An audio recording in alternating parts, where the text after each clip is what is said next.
আশা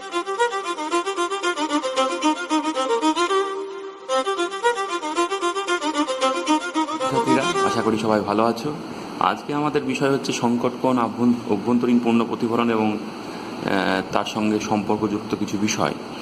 তো প্রথমেই সংকট কোণ কী সেই ব্যাপারটা আমরা বুঝে নেব। তো দেখো, আমরা প্রতিসরণের ব্যাপারগুলো অলরেডি জেনেছি, যে ধরো এটা ঘন মাধ্যম, এটা লঘু মাধ্যম। যদি ঘন মাধ্যম থেকে লঘু মাধ্যমে প্রতিসরণ হয় তাহলে হয় কি, আপতন যে কোণ তার থেকে প্রতিসরণ কোণটা বড় হয়। কখন এটা হয়? যখন আলোকরশ্মি ঘন মাধ্যম থেকে লঘু মাধ্যমে যায়, একমাত্র তখন। উল্টো কেস হলে কিন্তু সেটা হবে না। মানে লঘু থেকে ঘনতে গেলে কিন্তু আপতন কোণটা বড় হবে, প্রতিসরণ কোণটা ছোট হবে। কিন্তু ঘন থেকে লঘুতে গেলে আপতন কোণ বড়, প্রতিসরণ কোণ অবশ্যই আপতন কোণের থেকে আরও বড়। এবার আপতন কোণটা বাড়াচ্ছি, তো আপতন কোণটা ধরো এখন এটা, প্রতিসরণ কোণটা কি হলো? আরও বাড়লো, এটা হলো। এরম করতে করতে বাড়াতে বাড়াতে বাড়াতে বাড়াতে আপতন কোণের একটা মানে হবে কি, ধর এই আপতন কোণটা হচ্ছে কি, প্রতিসৃত যে রশ্মি সেটা তল ঘেঁষে যাচ্ছে, তল ঘেঁষে যাচ্ছে। তো এই আপতন কোণের যে মানে গিয়ে এটা হচ্ছে, সেই মানটা সেই যে আপতন কোণের মান, যে মানের জন্য প্রতিসৃত রশ্মি দুই মাধ্যমের বিভেদ তল ঘেঁষে যাচ্ছে, সেই আপতন কোণটাকে আমরা বলছি সংকট কোণ, থিটা সাফিক্স সি। তাহলে সংকট কোণ কী, ব্যাপারটা বোঝা গেল। এইবার যদি আপতন কোণ সংকট কোণের থেকে সামান্যই যদি অতি সামান্য বেশি হলে কি হবে? তাহলে দেখো, প্রতিসরণের কোণের ম্যাক্সিমাম মান 90 ডিগ্রি, সেটা অ্যাচিভ করে ফেলেছে অলরেডি সংকট কোণের দরুন। এইবার আপতন কোণের মান সংকট কোণ থেকে সামান্য বেশি, তখন কি হবে? তখন আর আলো দ্বিতীয় মাধ্যমে প্রবেশ করবে না। আলো কি হবে? প্রথম মাধ্যমেই ফিরে আসবে, অর্থাৎ প্রতিফলিত হবে। তাহলে বুঝতে পারলাম যে আপতন কোণ সংকট কোণের থেকে যদি সামান্য বেশি হয় তাহলে আর প্রতিসরণ ঘটবে না, আলোকরশ্মি কি না প্রতিফলিত হবে শুধুমাত্র। তাহলে তোমাদের একদিন অবধি যা বলেছি, দেখো প্রতিসরণ একই সাথে ঘটে, তার সাথে সাথে কিছুটা রশ্মি শোষিতও হয়।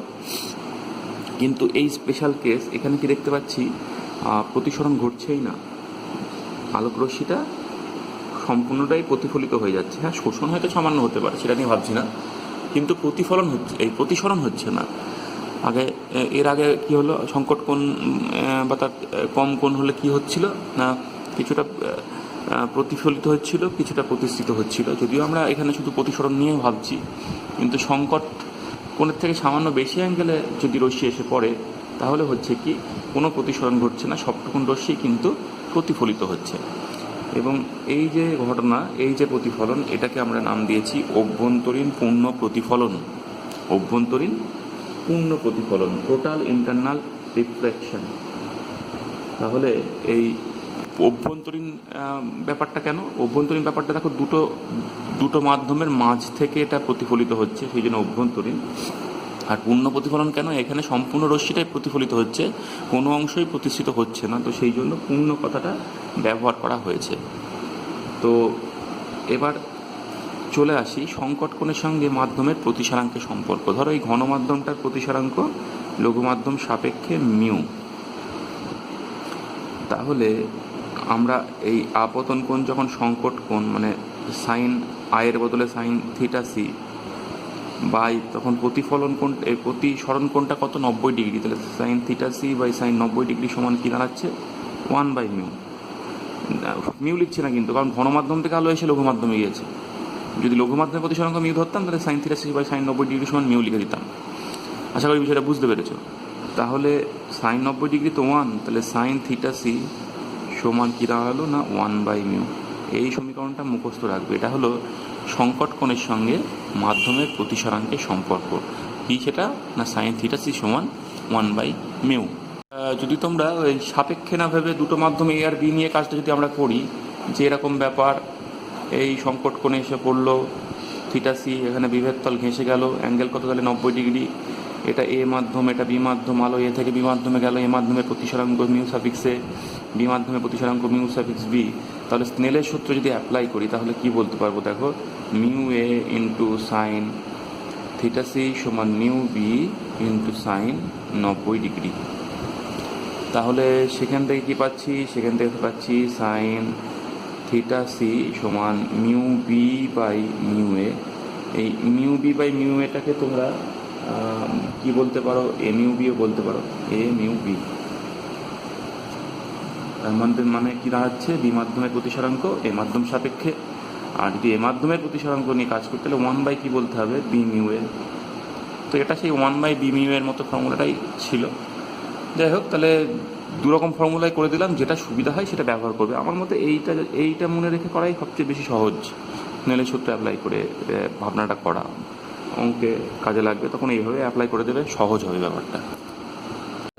এরপরে তোমাদের বইয়ে কিছু ওই অভ্যন্তরীণ পূর্ণ প্রতিফলন বিষয়ক উদাহরণ দেওয়া আছে। যেমন জলপূর্ণ টেস্ট টিউব একটা জলপূর্ণ পাত্রে ডুবিয়ে দিলে কি ঘটছে, অবশ্যই একটু বাঁকা করে ডোবানো হচ্ছে। তো এই ধর একটা টেস্ট টিউবের মধ্যে কিছুটা জল অবশ্যই আছে, আর পাত্রে জল আছে। তাহলে এই অংশগুলোতে জল আছে, টেস্ট টিউবের ভিতরেও জল আছে। তো হচ্ছে কি, ধরো পাত্রের এ প্রান্ত থেকে আলো এসে পড়ছে, তো যে আলোটা এই টেস্ট টিউবের ভিতরে জল বরাবর এসে পড়ছে, তো মাঝখানটা এই যে কাঁচটা সমান্তরাল কাঁচ ফলকের মতো কাজ করছে, এবং হয়তো পাতলা কাঁচ টেস্ট টিউবের কাজ খুব, তাই সেরকম কোনো পার্শ্ব সরণ হচ্ছে না, আলো মোটামুটি সোজাসুজি বেরিয়ে যাচ্ছে। কিন্তু যে অংশটা আলোর টেস্ট টিউবের ফাঁকা অংশে এসে পড়ছে, সে কিন্তু কাঁচটাকে অ্যাভয়েড করছি, মানে জল থেকে বায়ু মাধ্যমে ঢুকছে, এবং টেস্ট টিউবটাকে এমনভাবে বাঁকা করে রাখা হয়েছে যে অ্যাঙ্গেলটা, এই যে অ্যাঙ্গেলটা, আপতন কোণটা গ্রেটার দ্যান থিটা সি হচ্ছে, সংকট কোণের থেকে বেশি হচ্ছে। ফলে হচ্ছে কি, ধরো আর টেস্ট টিউবটা একটু বড় করে দিই, সে একটু অভ্যন্তরীণ পূর্ণ প্রতিফলন ঘটে চোখে এসে পড়ছে।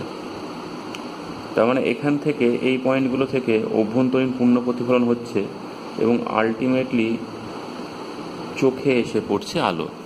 তাহলে চোখের এই সব টেস্ট টিউবের এইসব এলাকা থেকে চোখে প্রচুর আলো এসে পড়ছে, তাহলে চোখের কী মনে হবে, যে এইসব এলাকাগুলো চকচকে। তাহলে এই জন্যই তোমরা নিজেরা বাড়িতে করে দেখতে পারো, এরকম যদি একটা টেস্ট টিউব থাকে, বা স্কুলে গিয়ে কেমিস্ট্রি ল্যাবে গিয়ে টেস্ট টিউব জোগাড় করে এটা করতে পারো। টেস্ট টিউবটা অবশ্যই স্বচ্ছ কাঁচের হতে হবে, নতুন টেস্ট টিউব নিলে ভালো হয়, নোংরা জমে থাকলে অসুবিধা হবে। তো সেক্ষেত্রে এই ঘটনাটাই ঘটবে যে টেস্ট টিউবের যেটুকুন অংশ জল আছে সেটুকুন অংশ চকচকে লাগবে না, কিন্তু যেটুকুন অংশ জল নেই এবং পাত্রের জলের মধ্যে ডুবে আছে, সেইটুকুন অংশ কিন্তু, মানে অংশের টেস্ট টিউবটা কিন্তু চকচক করবে। আশা করি বুঝতে পেরেছো কারণটা। আর এটা তো তোমরা বাড়িতেও করতে পারো। এরপরের যে উদাহরণটা দেওয়া আছে, এই একটা পাত্র, অবশ্যই কাঁচের পাত্র, জল আছে, তো এরম জায়গা থেকে তাকাতে হবে, এরম জায়গা থেকে তাকাতে হবে, মানে নিচ থেকে দেখতে হবে জলের এই উপরিতলটা। তো সেইটা কি হবে না, চকচকে দেখাবে। কেন, তার কারণ হচ্ছে এদিক থেকে তুমি যদি একটু টর্চ মারো তাহলে আরও ভালো হয়, আরও চকচক বেশি চকচক করে। টর্চ মারলে কি, আলো এভাবে বাতাস থেকে প্রতিসরণ হয়ে জলের মধ্যে ঢুকে এইখানটার অ্যাঙ্গেলটা একটু বেশি অ্যাঙ্গেলে টর্চ মারতে হবে, তাহলে এখানকার অ্যাঙ্গেলটা দেখা গেলো গ্রেটার দ্যান থিটা সি হয়ে গেল। তাহলে সেখানে কি হবে, রশ্মি এদিক দিয়ে প্রতিষ্ঠিত হয়ে বেরোবে না। এইখানে ঘন মাধ্যম, তারপরে লঘু মাধ্যম হচ্ছে, তাহলে ঘন থেকে লঘুতে অ্যাঙ্গেল সংকটন থেকে বেশি ঢুকবে না লঘুতে, অভ্যন্তরীণ পূর্ণ প্রতিফলন হবে এবং চোখে আসছে। তাহলে চোখ কিন্তু এই উপরিতলটাকে চকচকে দেখবে। এমনিও ভালো রোদ থাকলে পরে এটা করে দেখতে পারো, এরকম করে তাকিয়ে, অথবা রাত্রেবেলাতে করতে পারো। এখান থেকে টর্চ মারতে হবে, এই জায়গাটা চকচকে বলতে এই জায়গাটা কী হবে, তল থেকে আয়নার মতো দেখতে লাগবে। আর যদি ঢেউ খেলে যায় তাহলে তো আয়না একদম পারফেক্ট আয়না লাগবে না, স্থির জল হলে পরে আয়নার মতো দেখতে লাগবে। তাহলে আশা করি বিষয়গুলো বুঝতে পেরেছো। এর পরের যে বিষয় আছে সেটা হচ্ছে মরীচিকা। তো চলো মরীচিকা নিয়ে আবার আলোচনা করা যাক। আমাদের বইয়ে যে মরীচিকার ছবিটা আঁকা আছে সেটাই আমি দেখাচ্ছি ক্যামেরায়। তো মরুভূমি এলাকায় এটা হয়। মরুভূমিতে কি হচ্ছে, দিনের বেলায় বালিটা, মানে বাতাসের আগে কিন্তু ভূমিটা সব গরম হচ্ছে জানো বিকিরণ পদ্ধতিতে, এবং বালিটা প্রচণ্ড উত্তপ্ত হয়ে যায়, এবং বালি সংলগ্ন যে বায়ুস্তর, মানে বালির কাছাকাছি যে বায়ুস্তর, সেটা কিন্তু পরিচলন পদ্ধতিতে অত্যন্ত দ্রুত সময়ে গরম হয়ে যায়। এবং তার পরবর্তী স্তরগুলো তার থেকে ঠান্ডা হবে। তাহলে সবচেয়ে নিচের স্তরটা গরম, তারপরে যত উপরের দিকে স্তরে যাবো তত হবে কি না ঠান্ডা। তার ফলে কি ঘটছে দেখো, এই ধরো দূরে একটা গাছ আছে, এই গাছ থেকে সরাসরি যে আলোটা আসছে ওটা একটা নির্দিষ্ট মানে ঘনত্বের, আলোকীয় ঘনত্বের বা বাতাসের লেয়ারের মধ্যে দিয়ে যেটা আসছে সেটা কিন্তু মানুষের চোখে আসছে। মানে মানুষের চোখ দেখতে পাচ্ছে যে এখানে একটা গাছ আছে, কিন্তু তার সাথে সাথে আর কি দেখছে দেখো, গাছ থেকে নিচের দিকে যে রশ্মিটা নামছিল সে কিন্তু ঘনমাধ্যম থেকে লঘু মাধ্যম, ঠান্ডা বাতাস থেকে উত্তপ্ত বাতাস, তার মানে ঘনমাধ্যম থেকে লঘু মাধ্যমে নামছে, ফলে অবিলম্ব থেকে দূরে সরবে, ফলে মাখতে মাখতে একটা সময় কি আপতন কোণটা এতই বেশি হয়ে গেল যে অভ্যন্তরীণ পূর্ণ প্রতিফলন হলো। এই যে এরম জায়গায় মোটামুটি অভ্যন্তরীণ পূর্ণ প্রতিফলন হলো, হয়ে আবার উপর দিকে উঠতে শুরু করলো। উপর দিকে ওঠার সময় আবার উল্টো দিকে বাঁকবে, মানে অবিলম্বের দিকে বাঁকতে গিয়ে মানুষের চোখে পড়লো। এই মানুষ কি দেখবে তাহলে, এই গাছটা তো সরাসরি দেখতেই পাচ্ছে, আবার আর একটা দেখবে যে এই বরাবর নিচের দিকে যেন গাছের একটা প্রতিবিম্ব দেখতে পাবে, এবং সেই প্রতিবিম্বটা একটু হেজি হবে, একটু নড়াচড়া করবে, কারণ বাতাসটা তো স্থির নয়, বাতাসের স্তরগুলো ঘনত্ব পাল্টাচ্ছে, নড়াচড়া করছে, ফলে এই প্রতিবিম্বটার যেন একটা ঠিক জলের ঢেউ খেললে যেরকম ব্যাপার হয় প্রতিবিম্ব নড়াচড়া করে, ঠিক সেই রকম একটা ঘটনা দেখতে পাবে। তাহলে এর কি মনে হবে, এর মনে হবে এই গাছটার প্রতিবিম্ব নিচে পড়ছে, তার মানে নিচে যেন জল আছে। তো মরুভূমিতে এই ঘটনা প্রায়শই ঘটে, এবং দেখা গেল সেই পথহারা পথিকরা ছুটে ওখানে গেল জলের আশায়, গিয়ে দেখলো কিছুই নেই, আবার তখন দূরের গাছটার গোড়ায় দেখছে ওই রকম, এভাবে এদিক ওদিক ছুটে লাস্টে বুঝতেই পারছো তো টপকে গেল। যাই হোক, তো ব্যাপার যেটা হচ্ছে, তাহলে মরীচিকা বিষয়টা বুঝতে পেরেছো। আমরাও দেখতে পাই, দেখবো পাকা রাস্তায় দেখা যায়, পাকা রাস্তায় যখন বেশ উত্তপ্ত হয় তখন দেখবো দূরে সাইকেল চালিয়ে আসছে, সাইকেলের গোড়াটা যেন চকচক করছে, মানে সাইকেলের নিচে যেন সাইকেলের চাকার প্রতিবিম্ব পড়ছে, মনে হচ্ছে যেন জায়গায় রাস্তাটা একটু ভেজা ভেজা, কিন্তু বাস্তবে যখন তুমি এগিয়ে যাচ্ছ, কাছে যাচ্ছ, তখন দেখছো আর সেটা দেখতে পাওয়া যাচ্ছে, তখন আরও দূরের সাইকেলগুলোকে ওরকম লাগছে। তাহলে এই ঘটনা কিন্তু পাকা রাস্তায় মাঝে মাঝে দেখা যায়, এটা কিন্তু এই মরীচিকারই উদাহরণ। এখানে যে কারণে হচ্ছে ওখানেও কিন্তু সেই কারণেই হয়। আশা করি বিষয়টা বুঝতে পেরেছো। এর পরে আছে শীতের দেশের মরীচিকা, তাহলে সেটার ছবি এখানে দেওয়া আছে। তো শীতের দেশে কিন্তু উল্টো ঘটনা ঘটছে। ব্যাপারটা কেমন, ব্যাপারটা হচ্ছে শীতের দেশে ধরো সেই সমুদ্রের জল প্রচণ্ড ঠান্ডা, এবং তার সংলগ্ন বায়ুস্তরটা ঠান্ডা, উপর দিকের বায়ুস্তর কিন্তু অতটা ঠান্ডা নয়, ফলে নিচের দিকে ঘনমাধ্যম, উপর দিকে লঘু মাধ্যম। তো দেখা গেল এই জাহাজটা বহুদূর থেকে আসছে, পৃথিবীর বক্রতার দরুন বহুদূর থেকে যখন জাহাজ আসবে তখন সরাসরি যে রশ্মিটা আসবে তার মাধ্যমে কিন্তু জাহাজের মাথাটা আগে দেখে, ঘোড়াটাকে যত জাহাজ এগিয়ে আসে মাথা থেকে দেখতে দেখতে আস্তে আস্তে নিচের অংশগুলো দেখা যায়। এর কারণ পৃথিবীর বক্রতা, আর কিছু না। এইবার এই জাহাজ থেকে যে রশ্মিটা উপর দিকে যাচ্ছে সেটা কিন্তু লঘু থেকে ঘনমাধ্যমের, ঘন থেকে লঘু মাধ্যমের দিকে যাচ্ছে, উপর দিকে যে রশ্মিটা যাচ্ছে সেটা, এবং ফলে অবিলম্ব থেকে দূরে সরবে, দূরে মাখতে একসময় অভ্যন্তরীণ পূর্ণ প্রতিফলন এবং প্রতিফলিত হয়ে মানুষের চোখে, মানুষ জাহাজটাকে কোথায় দেখছে এরম জায়গায়। তাহলে এদিকে হয়তো জাহাজটা পৃথিবীর বক্রতার দরুন দেখাই যাচ্ছে না, কিন্তু মনে হয় আকাশের জাহাজটাকে কিন্তু সে দেখতে পাচ্ছে। বা কিছুক্ষণ পরে কি হবে, এই জাহাজটার উপরের অংশ দেখছে এবং তার উপরে উল্টানো একটা জাহাজ আকাশে দেখতে পাবে। তাহলে এই ঘটনা ঘটবে, এবং বেশ ভয়ের ব্যাপার। মরুভূমির এই সমুদ্র ঠান্ডা, চারিদিকে কেউ নেই, এদিক ওদিকে হয়তো বরফও জমে আছে, তখন দেখছে আকাশ থেকে একটা জাহাজ আসছে, তাহলে মানুষ তো ভয় পাবেই, বুঝতে পারছো। এটা হচ্ছে শীত প্রধান দেশের মরীচিকা।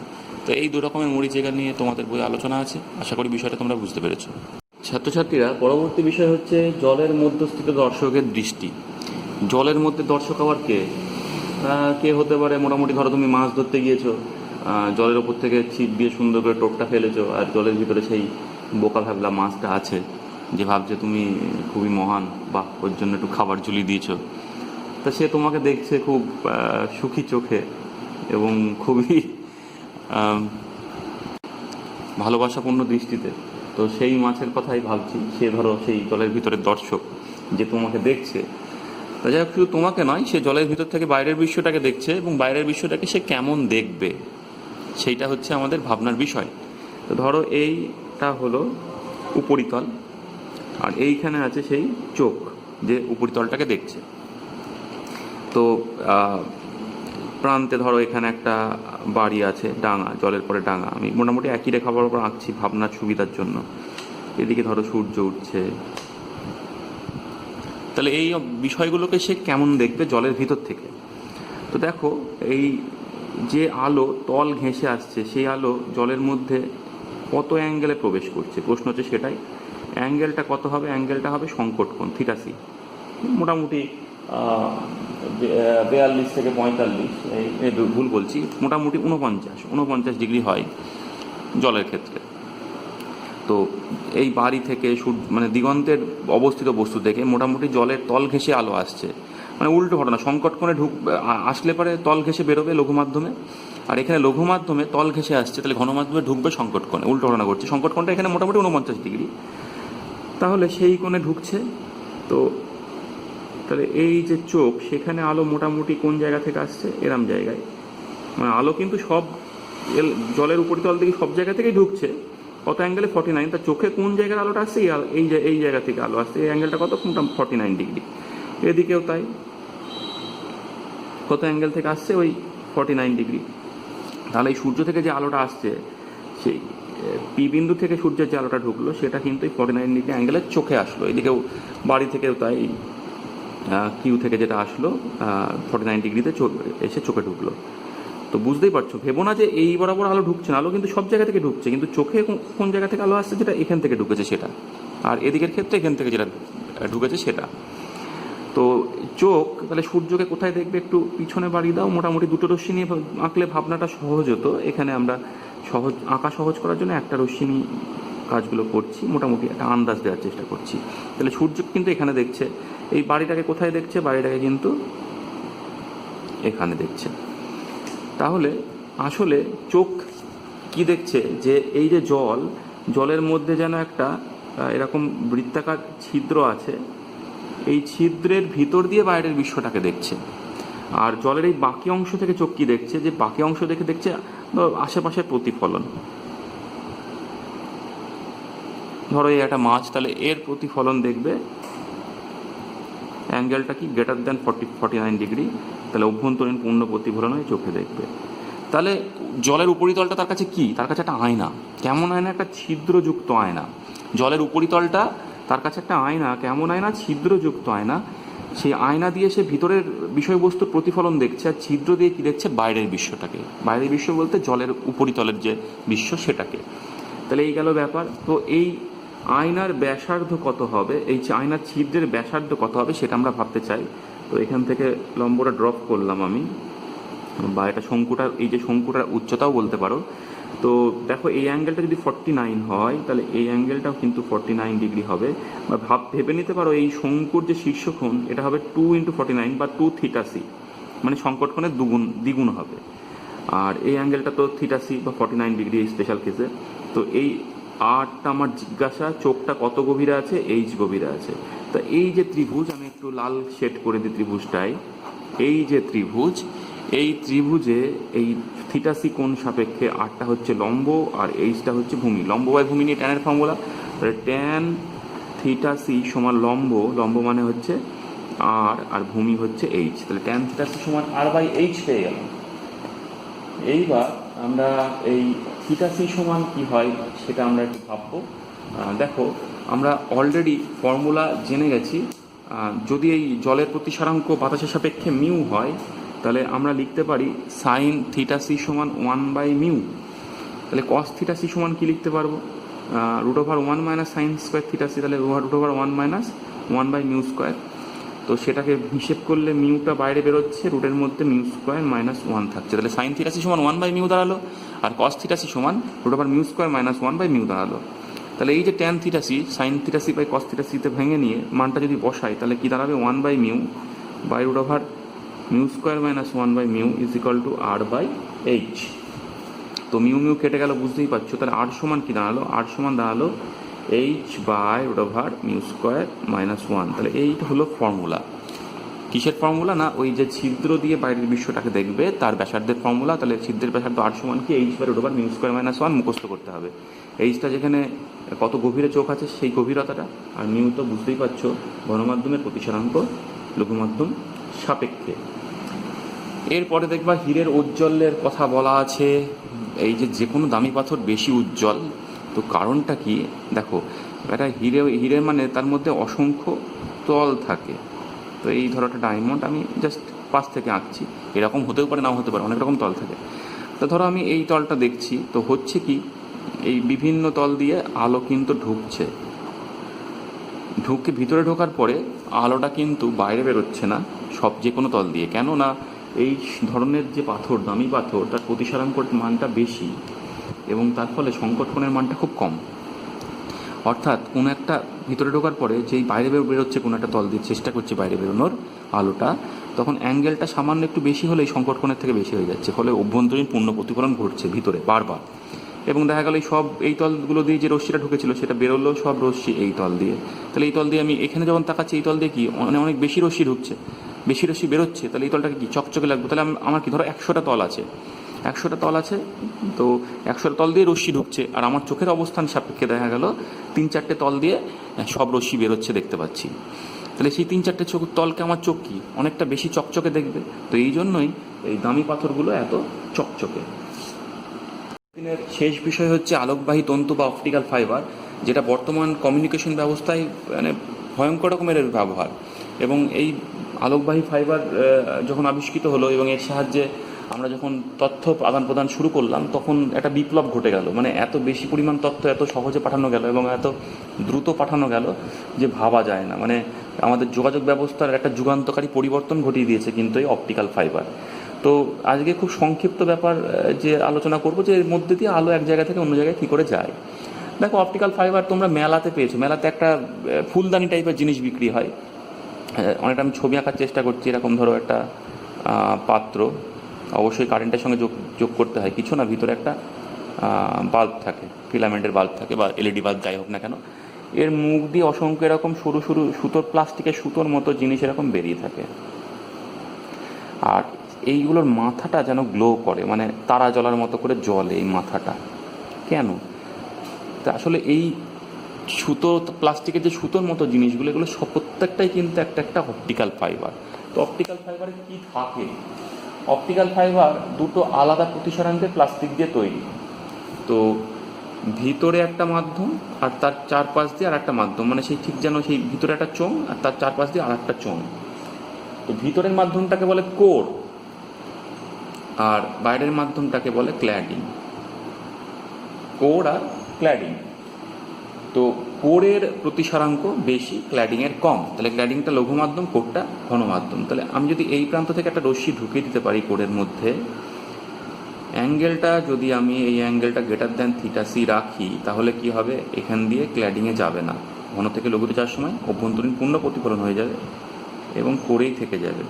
এখানে গিয়ে আবার অভ্যন্তরীণ পূর্ণ প্রতিফলন হবে, আবার এদিকে যাবে। তাহলে এরকম করে বারবার অভ্যন্তরীণ পূর্ণ প্রতিফলন হয়ে অন্য দিক দিয়ে রশ্মিটা বেরিয়ে যাবে।